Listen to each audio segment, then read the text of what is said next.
안녕하십니까. 보험 설계를 맡은 권순정입니다. 이번 위험 관리와 보험 설계도 요번에 많이 좀 개정이 된 것 같습니다. 물론 이제 어느 일정 부분이 과거에 했던 거로 많이 돌아가고 있고 또 개정이 많이 되다 보니까 아마 내용도 바뀐 것 같습니다. 자, 그러나 항상 우리가 위험 관리 부분은 사실은 문제는 서로 문제 놓습니다만은 상당히 아마 여러분들이 공부하시는데 좀 어려운 부분이 아닌가 하는 생각 듭니다. 왜냐하면 보험업계에 계신 분들도 생각보다도 쉽지 않고요. 또 실제적으로 우리가 특히 손해보험 같은 경우는 상당히 어려운 부분이 많이 있습니다. 그래서 특히 이 장에서는 중요한 건 뭘까요? 이해를 하셔야 됩니다. 최근에 출제 경향이 보시면은 과거에는 교재에 있는 말들이 그대로 나오는 경우가 많았는데 요새는 그런 것이 아니라 이 내용을 알고 응용하는 문제들이 많이 그렇게 좀 심화 발전된 거죠. 예를 든다면은 어떤 사람에게는 예를 들어 놓고 어떤 사람에게는 이런 사람에게는 어떤 상품을 추천하면 좋을까요? 이런 식으로 좀 더 생각해 보는 그런 문제들이 많습니다. 그래서 이번 강의에서는 제가 하는 말씀을 많이 잘 들으시고 여러분이 이해를 먼저 하시고 난 뒤에 그 다음에 제가 줄거드리는 부분만 아마 보시면은 크게 문제 없지 않나 생각됩니다. 자, 전체적으로 한번 차례를 한번 보실까요? 보험은 서른 문제 나옵니다. 그 중에 차례를 보시면은 지금 이제 1장부터 5장까지 되어 있습니다. 한번 장별로 한번 쭉 제가 한번 여러분이 전체적으로 한번 모양을 보여드리겠습니다. 자, 1장이죠. 예. 1장이 보시면 위험과 보험입니다. 딱 보는 순간 어떤 말이 들어듭니까? 좀 딱딱하죠. 그죠? 쉽게 말하면 이론적인 측면이 많이 나옵니다. 그러니까 쉽게 말하면 위험의 정의가 뭐냐? 이런 식으로 해서 시험 문제가 많이 나오는 거죠. 그래서 특히 1장 같은 경우는 한 6문제에서 7문제 정도, 6문제 한 7문제 정도가 출제될 수 있는 부분입니다. 근데 상당히 1장에서 이제 까다롭습니다, 사실은. 왜냐하면 우리가 익숙지 않는 그런 용어들이 많이 나오죠. 왜냐하면은 위험에 대한 정의를 물어보는 거니까. 여러분이 아마 주력급이셔 명확하게 아셔야 될 그런 부분들입니다. 그래서 내용을 보시면 위험과 위험 관리. 자, 금방 제가 말씀드렸죠. 위험의 정의, 위험의 분류, 그 다음에 위험 관리의 필요성, 위험의 측정 평가, 그 다음에 위험의 관리 방법, 위험의 관리 프로세스. 전부 다 위험 관리를 어떻게 할 것인가? 그럼 위험은 뭐냐? 거기에 따라서 어떻게 평가할 것인가? 이런 개념들이 나옵니다. 그래서 이 장은 여러분이 이해보다는 좀 여러분 용어에 대해서 사실은 암기를 하셔야 될 부분들이 꽤 많은 부분들이죠. 그래서 위험의 정의는 이해가 아니라 그냥 당연히 이렇다라는 개념들. 두 번째 보시면 보험의 수요와 공급입니다. 이건 이제 새로 들어가는 항목인데요. 수요와 공급. 결국 우리가 모두 경제학에서도 수요와 공급이 있을 거다 이거죠. 근데 위험은 똑같은 위험이라도 위험 회피적인 성향도 있고 위험을 감수하는 사람도 많다는 거죠. 사람에 따라서 위험을 주관적 위험을 많이 느끼는 사람도 있다. 이런 개념을 설명했던 것이 두 번째에 대한 보험과 수요와 공급입니다. 그중에 부보 가능한 위험. 여기서 부보란 말은 보험 가입이 가능한 위험은 뭔가. 그래서 특히 이 1장은 전반적으로 위험에 대한 정의와 그리고 어떤 것이 우리가 위험을 보험으로 커버가 될 위험이 있을까? 아니면 어떤 위험은 보험으로 커버가 되지 않는 위험은 어떤 것이 있을까? 이는 전반적인 이론적인 면에 치중된 부분이라고 생각됩니다. 그래서 1장은 여러분 좀 어렵게 느껴질 겁니다. 그래서 특히 보험 설계 문제를 딱 풀면 한 1번부터 한 5번, 6번, 7번까지가 대부분이 1장이 다 문제들입니다. 그래서 여러분이 보실 때는 이론적인 측면이기 때문에 아마 암기하는 것도 중요하다는 생각이 듭니다. 자, 2장을 볼까요? 자, 2장은 딱 보시면은 제목 자체가 보험 산업입니다. 그렇게 어렵게 느껴지지 않죠. 보험 산업이다 하는 거죠. 자, 보험 산업은 특히 보험회사 경영은 어떻게 할 것인가? 그럼 자, 가격은 어떻게 매기고, 두 번째 심사는 어떻게 하고, 보험금 지급은 어떻게 하고, 그 다음에 재무 건전성. 특히 최근에 문제가 많죠. 보험회사가 많이 있는데 만약에 어느 시점에서 보험회사가 다 망했을 때, 갑자기 모두 보험회사가 망한 것이 아니라 모든 사람들이 다 죽었을 때 가입자가 과연 보험회사가 일시에 지급할 수 있을까? 그런 것이 재무 건전성이라고 말씀드리겠죠. 그래서 최근에 이제 보험회사가 외국에서 많이 들어오기 때문에 이런 건전성에 대한 개념들을 아마 평가하는 부분들이다 이거죠. 그다음에 보험 유통 채널. 이거는 이제 여러분이 설계사와 대리점, 중개사 이런 사람들의 법적인 차이는 뭐냐 이런 개념들을 물어보는 문제들입니다. 그리고 특히 알다시피 방크슈런스의 개념들. 자, 그런 걸 물어보는 거고. 그 다음에 소비자 보호. 특히 이제 최근에 이슈가 많이 되고 있죠. 특히 소비자가 분쟁이 났을 때는 어떤 식으로 하실까. 그래서 금융분쟁조정위원회에서는 어떤 결정을 내리고 그 결정에 대해서는 어떻게 이의 제기를 하고 그리고 그걸 수락했을 때는 법적인 효력이 똑같다. 이런 내용들이 있는 것이 2장입니다. 그래서 2장은 아마 여러분이 전체적으로 보실 때 약 한 4문제에서 한 5문제 정도 나올 수 있는 장으로서 크게 어렵지는 않은 장입니다. 그래서 2장은 그냥 여러분들이 쉽게 말하면 교재를 보시면서 이해만 하시면 될 수 있는 그런 좀 쉽게 말하면 같은 장이라도 여러분이 모든 과목들 마찬가지죠. 과목 전체가 어렵다 하더라도 또 쉬운 장들이 있다는 거죠. 그럼 공부를 어떻게 하시면 될까요? 쉬운 장에서는 점수를 따시는 겁니다. 어려운 장에서는 사실은 어떻습니까? 점수를 따려고 할 필요가 없습니다. 왜? 특히 여러분 FK 같은 문제는 결국은 7점 게임이라는 거죠. 여러분 7점 게임이라는 개념은 항상 생각이 뭘까요? 여러분 보실 때는 물론 틀려주시면 되는 겁니다. 그런 개념들이죠. 30점은 틀려주라는 개념입니다. 아시겠죠? 그래서 반드시 맞춰야 될 문제는 맞추셔야 된다. 그래서 이 장은 반드시 맞춰야 될 장이라고 생각이 듭니다. 자, 3장을 볼게요. 3장, 보험관계법과 보험계약. 어떤 생각이 드세요? 관계법이 나오죠? 보험관계법이다. 법이 나오지 않습니까? 그리고 계약이다라는 말이 나오죠. 보험계약. 딱 느낌이 어떤 느낌이 들을까요? 딱딱하지 않습니까? 그죠? 그래서 이 3장은 법에 대한 이야기입니다. 계약법과 보험업법의 차이가 뭐냐? 보험계약법과 보험업법의 차이가 뭐냐? 사실 보험업법과 계약법의 차이는 계약은 하나의 계약을 잘하자는 개념이고 업법은 강제적인 법들이 되겠죠. 자, 그런 개념이라든지 보험계약의 요소라든지 계약자의 권리 의무입니다. 상당히 여기는 이제 실무적으로 필요한 거지만 사실은 딱딱한 부분들이 많죠. 그러나 특히 여러분이 이제 권리 의무 같은 경우는 많이 알고 계셔야 될 그런 부분들이죠. 여기서 한 5-6문제 나옵니다. 실제적으로 3장 같은 경우는 보험 모집을 하는 사람에게는 상당히 좀 필요한 부분들이 꽤 많지 있지만 그 중에 여러 가지 법적인 요소, 이는 유효가 뭐냐, 그다음에 실효가 뭐냐, 이런 개념들 자체가 나오기 때문에 실무적으로는 굉장히 중요한 장이라고 생각이 듭니다. 자, 4장이 이제 보시면은 제목 자체가 보험제도와 보험제도라 그랬죠. 보험제도와 가장 중요한 게 보험상품이다라는 말이 나옵니다. 그죠? 결국은 여기가 가장 중요한 하이라이트다. 상품이라는 이야기죠. 여기서 이제 거의 한 10문제에서 11문제 정도가 나오는 가장 장중에서 가장 출제가 많이 되고 제가 서두에 말씀드린 것 같이 이런 사람에게는 어떤 상품이 중요할까라는 그런 문제가 나올 수 있는 부분이 4장입니다. 4장은 여러분 좀 공부 좀 하셔야 될 것 같고요. 또 4장은 여러분이 보실 때 이해하시는 게 중요하다는 거죠. 자, 보시면 사회보장제도, 공공부조와 사회보험 어떤 차이가 있는지, 자, 생명보험 어떤 생명보험 중에서 자, 전통형과 그리고 투자형과 그리고 각종 상품에 대한 비교라든지 이런 개념들이죠. 그 다음에 제3보험은 뭐냐? 상해보험과 질병보험에 대한 개념들, 그 다음에 실손의료보험, 소득보상보험, 장기간병보험, 그리고 마지막으로 손해보험, 그리고 또 있는 연금보험. 전부 다 보험에 대한 내용이 다 나온 거죠. 그래서 4장이 가장 아마 여러분 보시면은 중요한 장이라는 겁니다. 또 실제적으로 문제도 어떻습니까? 그 10에서 한 11문제 나오게 굉장히 많은 장들이죠. 그래서 4장은 아마 여러분이 좀 유념히 보시되 단지 줄을 긋고 이렇게 본 부분이 아니라 이해가 중요한 장이라는 말씀을 드립니다. 자, 근데 마지막에 이제 5장이 세제죠. 예, 5장이 이제 세제입니다. 이 세제 부분은 세금 설계하고 다릅니다. 이렇게, 몇 프로냐 세금을 물어보지는 않습니다. 그게 가장 좀 쉬운 장이죠. 여기서 한 2문제, 3문제 나옵니다. 여기서는 쉽게 보면 우리가 항상 보험은 보장성 보험에 100만원 공제 받는 거죠. 장애자는 사실 12%가 아니라 15% 세액 공제 받는 부분들. 그리고 단체 보장성 보험은 얼마인가. 뻔한 문제들만 나오는 부분들입니다. 그래서 특히 5장은 그렇게 어렵지 않은 장입니다. 우리가 생각할 때 세금하면 어렵게 생각하시죠? 그러나 여기서는 세금은 요일보다는 여러분이 몇 가지만 물어보는 항상 또 출제가 뻔한 이야기이기 때문에 5장은 쉬운 장이라고 보시면 될 것 같습니다. 자, 그럼 다시 한 번 더 제가 정리를 한번 드릴까요? 자, 보험 설계는 5장까지 구성이 되어 있다. 자, 그러면 반드시 우리가 사실 좀 의미가 있고 많이 유심히 보셔야 되는 장은 4장, 5장. 그죠? 그 다음에 특히 보시면은 우리가 좀, 여러분 쉽게 말하면 좀 출제가 좀 어려운 부분은 읽기가 좀 어렵다. 이거죠. 그러나 2장 같은 경우는 그렇게 어려운 장은 아니다라는 말씀 드렸습니다. 그죠? 자, 그렇게 보면은 여러분이 아마 쉽게 접근할 수 있지 않겠나 생각합니다. 항상 공부를 하실 때 만점을 받겠다 생각은 하지 마시기 바랍니다. 중요한 것은 우리가 이해를 하시고 특히 공부 전략은 쉬운 과목은 반드시 맞추시고 쉬운 부분은.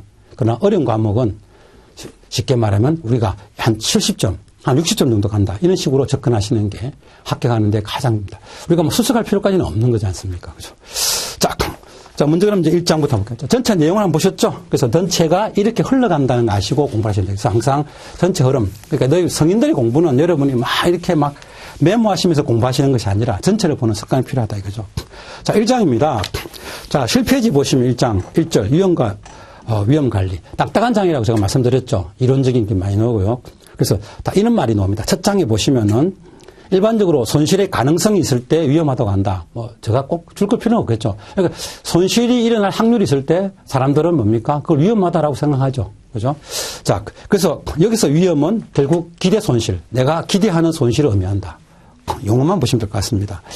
그래서 손실이 예상되는 환경이 불확실할 때는 위험하다는 표현을 쓰는데, 불확실성, 항상 우리가 보시면은 이 위험에 대한 내용 중에서는 무슨 말이 나올까요? 항상 보시면 불확실성이라는 말이 많이 나오죠. 확실하다면 위험한 건 아니죠. 100% 만약에 죽는다. 그럼 보험 들 필요도 없는 거죠. 불확실하기 때문에 우리가 위험을 느끼는 거죠. 예. 사실은 확실하다면은 그건 위험이라고 볼 수가 없는 거죠. 또 그리고 또 하나 나오는 게 기대 손실에 대한 뭐다? 변동성이라는 말이 나오죠. 그래서 변동성이라는 말은 편차란 말을 많이 쓰죠. 여러분이 투자 설계에서는 보시면은 편차란 말을 많이 쓰지 않습니까? 편차는 이게 우리가 분포도에서 이 편차는 넓어지는 정도죠. 편차가 크면 클수록 위험한 거죠. 그래서 고객한테 설명할 때, 잘하면 5%고요. 안 되면 마이너스 5%입니다. 굉장히 큰 편차죠, 사실 보시면. 그죠? 편차가 좁아야만이 굉장히 어떻습니까? 위험하지가 않는 거죠. 자, 그래서 여기서 1절에서는 위험과 위험에 대한 내용에서 키워드는 불확실성과 그리고 기대 손실에 대한 뭐다? 변동성이라는 말이 나온다는 거죠. 예, 그런 정도만 알고 넘어갑니다. 자, 위험의 정의입니다. 보실 필요 없죠? 이 내용들이 뭐가 중요하겠어요?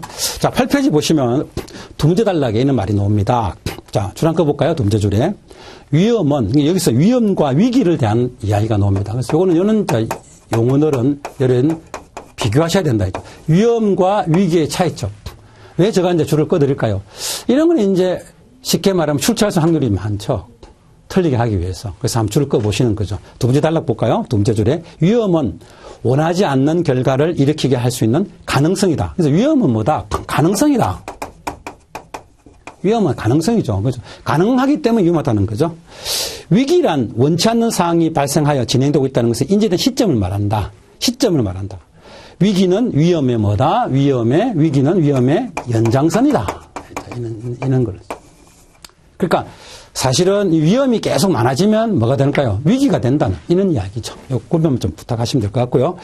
최근에 보시면 우리가 위험이라는 말을 쓰고 식량 위기다. 그다음에 여러 가지 말을 쓰지 않습니까? 이제 금융 위기다. 이런 말을 쓴다는 거죠. 그 위기라는 개념은 위험이 계속해서의 진행되고 있는 시점이다라는 개념들이죠.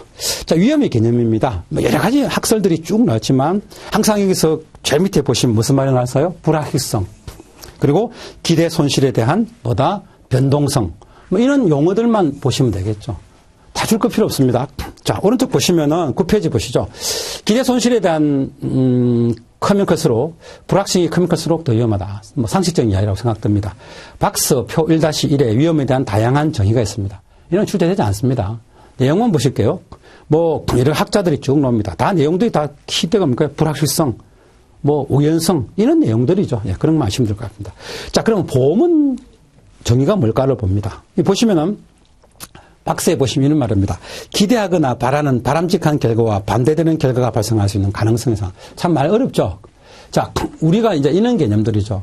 자, 우리가 항상 기대하는 거나 바라는 바람직한 결과와, 그러니까 쉽게, 요까지만 사고가 났으면 좋겠다 했는데, 그보다 더 많이 나는 확률. 내가 안 다쳤으면 좋겠다 생각했는데, 다치는 확률. 그런 게 뭡니까? 위험이라는 거죠. 기대 손실 발생에 대한 불확실성이라는 거죠. 자, 그래서 10페이지에 보시면 일반적으로 보험에서는 손인과 위태를 유사하게 한다. 그렇죠? 여기서 이제 보시면 손이란 말이 나오죠. 용어가 중요하다는 말씀드립니다. 손이란 말이죠. 손인이 있고 위태란 말이 나오다 이거죠. 뒤에 이제 자세히 이야기할 겁니다. 그런데 우리가 손인과 위태라는 개념은 사람들은 대부분 어떻다? 혼용해 쓴다는 개념이죠. 대부분이죠. 그런 이야기를 하는 겁니다. 예. 자, 그럼 그때 보시면 10페이지 두 번 단락 보시면 이런 말이 나옵니다. 보험회사는 손실 금액을 예측한 다음 이 기대값에 따라 보험료를 결정한다. 이게 무슨 말일까요? 보험회사는 이제 예를 들어서 있는 거죠. 40세는 몇 사람이 죽는다. 41세는 몇 명이 죽는다. 이는 사망률에 따라서 40세보다는 41세의 보험료를 더 받게 되는 거죠. 예측된 손실 금액은 보험회사가 바라는 바람직하겠다. 줄 것이 봐야 잘 나오는 표현입니다. 예측된 손실 금액이죠. 그래서 우리가 40세는, 자, 이런 거죠. 나이가 40세다. 40세는 확률이 10명 중에서 예를 들어서 뭐, 한 명이 죽는다는 확률로 가지고 우리가 보험료를 계산했을 거 아닙니까? 근데 50세 같은 경우는 2명이 돌아가신다라고 하고 보험료를 더 많이 받았을 거 아니에요. 그죠? 근데 받았는데 문제는 뭘까요? 예측된 손실금액. 딱 예측된, 그래서 딱 받아가지고 정확하게 예를 들어서 우리가 기대했던 그대로 예를 들어서 한 명이 돌아가시고 또 2명이 돌아간다. 죽는다. 그러면 당연히 그에 따라서 보험료를 많이 받았기 때문에 예측된 손실금액은 보험회사가 바란진 결과죠. 거기 적당하게 보험료 받았으니까. 그런데 보험회사 입장에서 위험이라는 것은 손실의 기대값이 값과 반대로 일탈하는 것. 즉 뭐랄까요? 이거보다도 더 많이 이렇게 받았는데 이거보다도 기대값보다도 더 많이 났을 때가 보험회사에서는 위험하다고 보는 거죠. 보험회사 위험의 정도는 객관적 불확실성이 크기다. 그러니까 쉽게 말하면 주관적이 아니라 보험회사는 보험료이기 때문에 주관적이 아니고 객관적이다는 거죠. 그래서 위험의 정도는 통계적 방법으로 객관적으로 측정해야 된다. 그래서 객관 측정 방법은 뭐가 있을까요? 분산이나 표준 편차라든지 그리고 변동 계수 등을 사용할 수 있다. 뭐 상식적인 부분이고요. 위험의 정도를 측정하는 방법을 쓰면 다음 가지 정도한다. 요거는 이제 감도 시험에 옛날에 좀 자주 나왔는데 최근에 잘 안 나옵니다. 첫째 볼게요. 가능성이다. 이거죠. 그럼 가능성이 높으면 높을수록 더 위험하겠죠. 상식적인 이야기고요. 규모입니다. 규모가 크면 클수록 당연히 더 위험하겠죠. 셋째가 시험이 잘 나와요. 기대값이죠. 기대값이라는 개념은 확률 곱하기 뭐가 할까요? 금액을 곱하는 거죠. 예를 들어서 있는 거죠. 자, 자동차 파손 시 규모가 500만 원입니다. 근데 자동차 파손 확률은 10%예요. 그러면 500만 원 곱하기 10%니까 얼마예요? 쉽게 말하면 50만 원입니다. 그죠? 예, 그러나 주택은 1억이라 합니다. 확률은 5%밖에 안 된대요. 그죠? 1%밖에 안 된대요. 그렇지만 퍼센트는 적지만 기대값은 얼마일까요? 100만 원이 되지 않습니까? 그러면 예를 들어서 우리가 쉽게 말하면 확률은 어떻습니까? 확률은 훨씬 더 자동차가 훨씬 더 사고 날 확률이 많지만 그러나 기대값은 주택이 많기 때문에 결국은 주택 화재가 자동차 파손보다도 더 위험하다고 보는 거죠. 상식적인 부분이죠. 옛날에 좀 출제가 됐던 부분입니다. 넷째 손실이 편차죠. 편차가 크면 클수록 더 위험하다. 그럼 결론적으로 첫째, 둘째, 셋째, 넷째는 다 크면 클수록 뭐가 될까요? 위험하다는 게 정의가 되겠죠. 예. 자, 중요한 건 11페이지입니다. 위험 유사 개념 별표하시고요.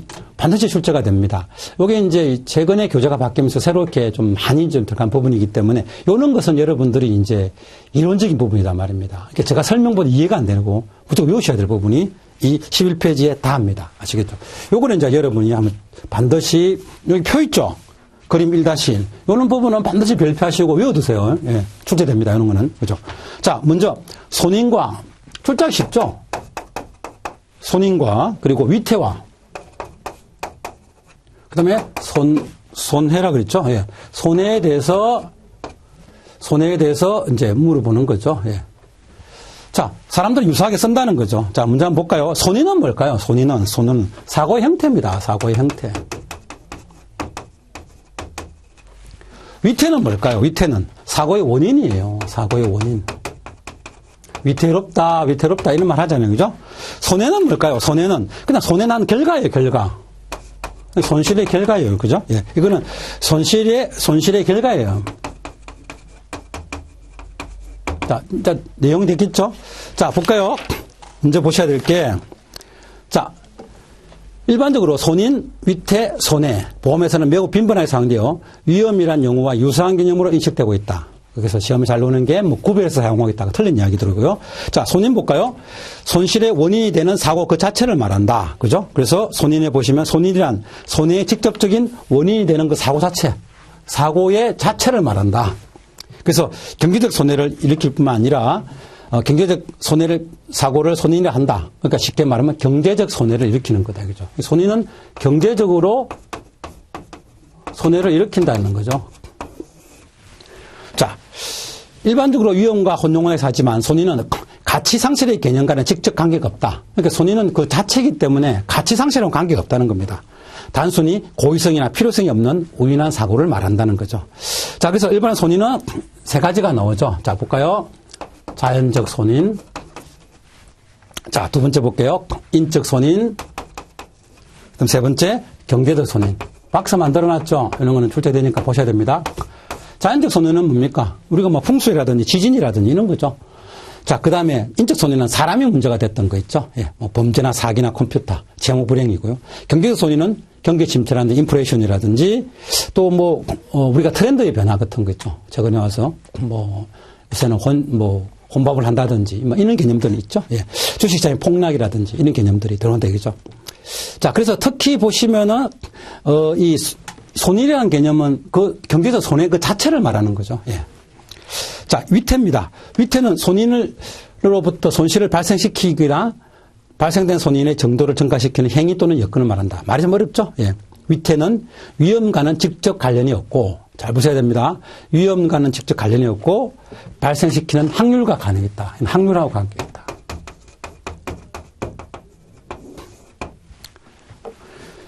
자, 그래서 특히 보시면은, 여기서는 네 가지가 나오게 되죠. 자, 볼게요. 물리적 위태. 그 다음에 두 번째, 도덕적 위태. 그 다음에 정신적 위태. 법률적 위태.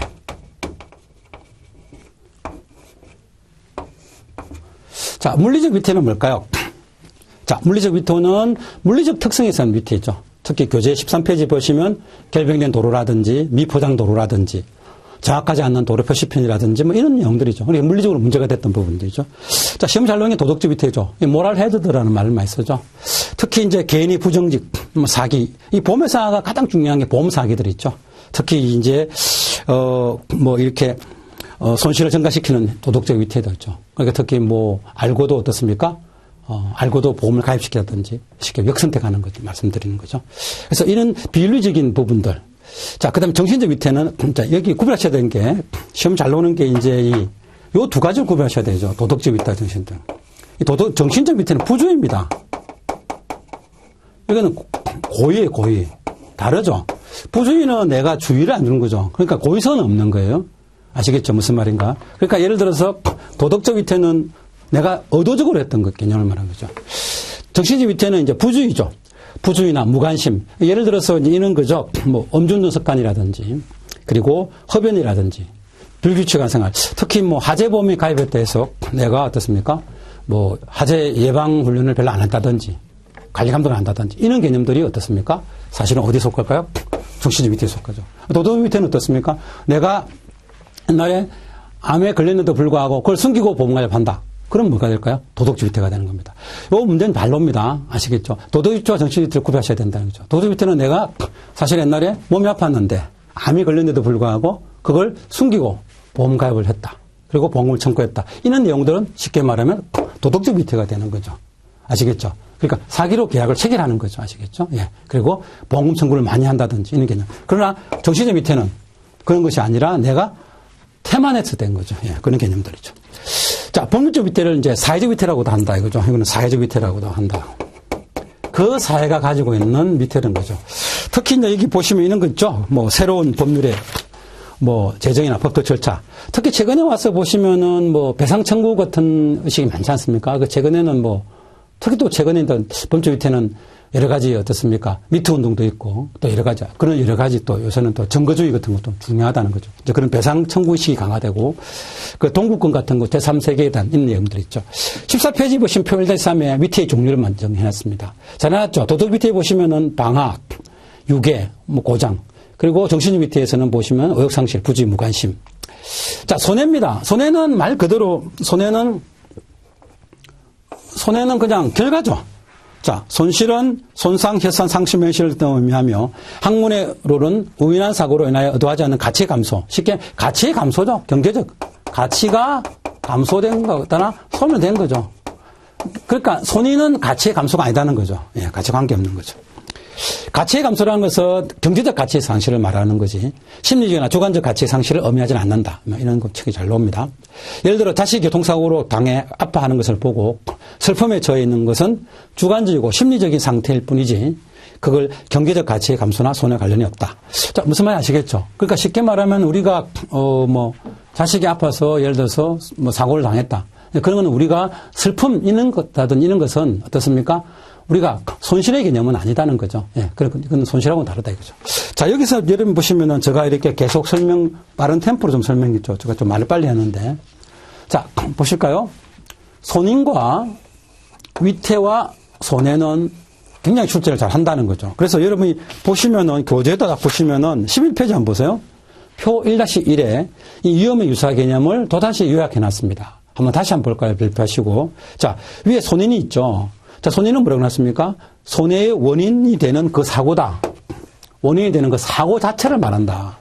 자, 그러면서 일반적으로 위험과 혼용하여 사용하지만 손해는 가치 상실의 개념과는 직접 관련이 뭐다? 없다라고 나와 있죠.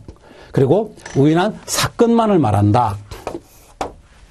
자, 그래서 손해에 대해서는 이 세 가지가 있다. 밑에 보세요. 손해를 일으키거나 뭐 증가시키는 여건을 말한다. 사고의 원인을 말한다. 확률 이런 거죠. 또 손해는 뭘까요? 가치의 상실을 말한다. 나있죠? 가치의 상실. 자, 반드시 좀 아셔야 될 부분이다. 이거죠. 중요하겠죠? 자, 그래서 여러분 일장에서는 이게 제일 중요한 거예요. 이 세 가지. 그리고 특히 이제 박스를 만들어 놓고 연결하시는 문제가 나오죠. 그러니까 예를 들어서 뭐 자연적 손해냐, 아니면 도덕적이냐, 정신의 위태, 이것도 부분하는 문제가 나오죠. 자, 15페이지로 넘어갑니다. 자, 위험의 분류입니다. 자, 그럼 우리가 이제 위험에 대한 정의는 했다 이거죠. 그럼 위험의 분류를 보자는 거죠. 그렇죠. 첫째, 위험은 경영위험과 개인위험이 있다. 이건 설명할 필요가 있겠어요? 제가 볼 때는 뭐 상식적인 부분이죠. 경영위험은 뭘까요? 뭐 회사에 대한 위험이다. 뭘 보시고 하나의 회사에 대한 위험이 있지만 우리 회사의 반대말은 개인에 대한 위험도 있을 수 있다. 예. 그렇게 설명이 되는 거죠. 그래서 경영위험은 보시면 경영위험은 경영활동에 투입되는 여러 가지 자원 또는 상황으로부터 발생하는 기업 가치의 감소의 가능성을 말한다. 그게 이제 경영위험을 말하는 거죠. 예. 자, 그래서 특히 첫 단락의 마지막 박스에 있는 말이 있습니다. 일반적으로 기업의 위험 관리는 순수 위험 관리에 집중되며 민영보험에서는 경영위험. 자, 여기서 순수 위험의 정의는 영어로 보시면 순수 위험이죠. 이 순수 위험이라는 말이 참 많이 나올 거거든요. 그 영어로 보시면 퓨어 위험이죠. 퓨어. 그 무슨 말일까요? 순수하게 손해가 있거나, 그 다음에 어떻습니까? 손해가 없거나, 손해가 있거나 없거나 하는 위험을 순수 위험이라는 거예요. 그러면 이득이 있는 위험은 그 투기적 위험이 되는 거죠. 그러니까 순수하게 위험만 다루는 거. 그러니까 손실이 있거나 없거나 하는 위험이 순수 위험이에요. 근데 손실이 있거나 이득이 있다, 이거는 순수 위험이 아니라 이건 투기적 위험이 되는 거예요. 투기적 위험이. 무슨 말 아시겠죠? 예. 자, 그러면 이제 보시면 박스에 있는 거 있습니다. 가격위험이 있고요. 그 다음에 신용위험이 있고요. 그 다음에 순수위험이 있죠. 여기 순수위험 볼까요? 자, 일반적으로 기업의 위험 관리 기능은 순수위험에 대한 걸 집중되어 있다. 순수위험의 유형은 박스 밑에 보시면 자산 가치의 감소 위험과 법적 책임 의무 등이 있다. 뭐 상식 보시면 될 것 같습니다. 그래서 순수위험은 보시면 자산 가치의 감소 위험도 있고 법적 의무, 장애 근로자, 직원 복지 있죠. 그러나 경영위험 중에서 이제 가격위험이라는 신용위험, 가격이 떨어진 위험이라든지 신용이 잘못된 위험, 이거는 부보 불가능 위험이죠. 그러니까 우리가 쉽게 말하면 보험으로 커버할 수가 어려운 위험들이죠. 이해되시겠죠? 이런 위험들은. 그러나 우리가 보험으로 보험으로 부보가 가능한 위험들은 뭘까요? 이 순수위험을 말하는 거죠. 순수위험. 순수위험만 대표죠. 자, 개인위험 볼까요? 자, 아까 이제 경영위험 중에서는 오히려 순수위험에 대해서만 할 수 있는데, 순수위험, 특히 이제 순수위험. 근데 개인위험 볼까요? 통상적으로, 개인위험은 보험시장에 주의 감소된다. 인적위험이라고 하죠. 뭐 소득위험이라든지, 그 다음에 어업위험이라든지, 그 다음에 유형자산 위험이라든지, 금융자산 위험이라든지, 그 다음에 뭐 장수위험, 뭐, 그냥 읽어보시면 됩니다. 뭐, 여러분 출제를 하는 건 없고요. 뭐, 보시면 아시겠죠. 그래서 개인이, 그러니까 우리가 개인적으로 보시면 기업보다도 개인이 대부분이 인적 위험이죠. 내가 죽거나, 내가 생로병사, 태어나서 다치거나, 여러 가지 그런 위험들이 있다. 그리고 나중에, 소득이 감소한 위험도 있고, 최근에는 너무 오래 살 위험들이 있다는 거죠. 자, 나아번에 볼까요? 재무적 위험과 비재무적 위험이 있다. 그래서 재무라는 말은, 돈이 되는 위험. 돈이 드는 위험을 재무적 위험이라고요. 비재무적은 돈하고 관계없는 위험. 그럼 재무적 위험은 알겠는데 그럼 비재무적 위험은 될까요? 책에 놓죠. 17페이지 위에서 두 번째 보시면 환자가 치료 중 겪는 고통, 낙담, 그리고 가족이 슬퍼하는 거, 뭐 이런 거 마음 아파하는 거, 이런 것은 우리가 재무적 위험은 아니죠. 돈으로 우리가 커버해줄 수 있는 위험은 아니다 이거죠. 자, 그렇다고 해서 재무설계사가 모든 위험은 재무적 위험이 주요 관심사지만 그렇다고 우리가 비재무적 위험에서도 관심을 안 가진다면 말이 안 된다는 이야기를 하고 있는 겁니다. 우리가 비재무적 위험에서도 관심을 가지다 보면 고객 관계가 굉장히 돈독해진다는 거죠. 예를 들어서 가장의 조기 사망 위험에 대비하여 종신보험에 가입하도록 권유하는데 만약 그 가장이 사망할 경우 재무설계사가 유족이 겪고 있는 사망에 대한 슬픔을 이해한다면 재무적 위험뿐만 아니라 비재무적 위험을 관련도 많은 도움이 될 것이다. 뭐 상식적인 이야기겠죠. 예. 자, 그 다음에 다음번에 보면 정태적 위험과 동태적 위험입니다. 좀 보셔야 될 게, 요게 좀 어려운 거예요. 여러분 이제 자꾸 제가 이제 이 보험이 좀 어려운 이유가 뭐냐면 용어가 좀 새로운 게 많이 나오거든요. 그러다 보니까 와닿지가 않는 거예요. 여기 보시면은 정태적 위험이 나오죠. 좀 말이 좀 어렵죠. 정태적 위험. 그 다음에 동태적 위험. 상당히 어려운 용어들이죠. 예. 먼저 보시면은 정태라는 말이 뭘까요? 정태, 움직이지 않는다는 거잖아요. 그죠? 예. 그리고 동은 움직일 동자죠. 움직인다는 거죠. 예. 이렇게, 이거는 이해를 하셔야 되는데, 그죠? 정태적은 이제 움직이지 않는 위험. 움직이지 않으니까 딱 머무러져 있는 거다는 위험이 되는 거죠. 책을 볼까요? 위험은 사회의 경제적 변화와 관련성에 비롯해 정태적과 동태적 위험으로 분류된다. 정태적 위험이란 사회 경제적 변화와 무관하게 일어나는 위험이다. 그러니까 이거는 정태적 위험은 경제적 변화하고는 아무 관계없다. 트렌드하고는 아무 관계없는 거다. 그죠? 그리고 자연재해나 한한, 화재, 도난 등 정태적 상태죠. 그러니까 이거는 우리가 트렌드하고 관계없다는 거죠. 그러니까 뭐 예를 들어서 뭐 재해라든지 도난이라든지 뭐 사고 나고 이런 거다 이거죠. 이거는 아무런 경제적 변화와 관계없는 거다 이거죠. 발생하면 손실만 발생한다는 거죠. 예. 이 손실은 대개 자연적이거나 타인의 불성실에서 일어난다. 그래서 자, 이 정태적 위험의 발생은 집단으로 관찰하면 처음에는 보면은 어떻습니까? 이렇게 완전히 우연하고 됐지만 한두 개를 보면 우연한 거지만 집단으로 보면 어떻습니까? 뭔가 확률이 나온다는 거죠. 예. 그래서 대량으로 관찰하면은 통계적으로 측정할 수 있다. 이게 대수의 법칙이죠. 아, 나이가 들면은 많이 아프더라. 그죠? 어떤 게 많이 아프더라. 또 어느 나이가 되면 돌아가시더라. 그리고 자동차를 사면 몇 프로 사고가 나더라. 이는 예를 들어서 그는 정태적 위험은 관찰하다 보면은 우연성이지만은 결국은 어떤 확률이 나오더라는 거죠. 그래서 정태적 손실은 시간의 경과에 따라 규칙성을 갖기 때문에 어떻다 예측 가능하다. 이건 이제 굉장히 중요한 거예요. 그러니까 이거는 뭔가 예측이 가능하다는 거죠. 예측이 가능하고 그리고 예측이 가능하다 보니까 보험은 가입이 가능하다는 거죠. 보험 가입이 가능하다. 규칙성이 있다는 거죠. 근데 동태라는 것은 트렌드의 변화다는 거죠. 예를 들어 한번 볼게요. 17페이지 마지막 단락 보세요. 산업구조의 변화. 뭐 산업구조의 변해서 석유산업과 석탄산업의 예를 보면은 어떻습니까? 석탄산업은 뭐 최근에 또 뭐 다시 또 각광을 받습니다만 그렇게 산업이 많이 바뀌고 있고요. 두 번째 인구의 고령화와 그 고령화 사회 때문에 라이프 사이클도 많이 바뀌고 있다는 거죠. 최근에 보시면 또 결혼도 늦게 한다는 거죠. 예. 이런 식으로 어떻습니까? 트렌드의 변화가 많다는 거죠. 특히 여러분 보시면은 과거에 여러분들이 보시면은 스마트폰 되기 전에 카메라가 있었지 않습니까? 옛날에 코닥 필름 같은 거. 우리가 카메라는 당연히 어떻습니까? 필름이 있어야 된다는 생각인데 스마트폰이 온 건 획기적인 바탕으로 어떻습니까? 거기 없었죠. 하루아침에 필름 회사가 망해버렸다는 거죠. 이런 건 어떻습니까? 급격한 동태의 변화다는 거죠. 그건 예측 가능할까요? 예측할 수가 없는 겁니다. 최근에 홈쇼핑을 가지고 어떻습니까? 과거에는 우리가 판매를 하면 내가 직접 눈으로 봐야 되고 만져봐야 됐지만 이제는 홈쇼핑을 보고 차도 사는 시대가 됐다는 거죠. 예. 그렇게 이제 급격하게 바뀌고 있다. 백화점 산업들이 바뀌고 있지 않습니까? 이거는 어떻습니까? 경제의 변화는 관계없다. 이죠. 경제적 변화하고는 관계가 여기 보시면 경제의 변화와 관계가 있고요. 특히 손실을 발생시키지만 이건 어떻습니까? 예측이 가능합니까? 예측은 어느 누구도 못하는 거죠. 그러다 보니까 민영보험에서는 취급하지 않는다. 중요합니다. 그래서 측정이 불가능하다. 측정이 불가능하다.